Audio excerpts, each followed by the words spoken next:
এই অসহ্য গরমে কলিজা ঠান্ডা করার মতো একটি শরবত তৈরি করব আজকে।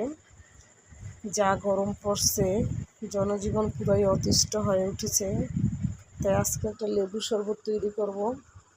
এখানে হচ্ছে পানি দিলাম প্রথমে, আর হচ্ছে কিছু বরফের টুকরা দিয়ে দিলাম। এখন হচ্ছে লেবু দিয়ে দিচ্ছি। এই যে লেবুটা আমি একটু পরিমাণে বেশি দিয়েছি। আর হচ্ছে দিয়ে দিলাম গুড়। আমার হাতের কাছে পুদিনা পাতা ছিল না, থাকলে আমি এটাও দিতাম। পুদিনা পাতাটা দিলে আর একটু টেস্টটা বেড়ে যেত আর কি। তারপর ভালোভাবে ব্লেন্ড করে নিলাম। ভালো করে ব্লেন্ড করে তারপর হচ্ছে আমি এই যে 2টা গ্লাসে এটা সার্ভ করে নিব। আমি 2 প্রকারের শরবত তৈরি করছিলাম, আরেকটা ভিডিও করি নাই। বরফ কুচি দিয়ে দিলাম। আর খুব ঠান্ডা ঠান্ডা, একেবারে কলিজা ঠান্ডা হয়ে গেছে। মানে এটা খাওয়ার পরে জানায়া বসে আছে টেস্ট করার জন্য। এই যে সে হচ্ছে গুড়েরটা খাবে, এই যে সে রিভিউ দিচ্ছে, খুব ভালো লাগছে তার কাছে। এই যে দেখেন, তার খাওয়া দেখে বুঝতে পারছেন যে আসলে অনেক টেস্ট হয়েছিল শরবতটা। ভালো লাগলে প্লিজ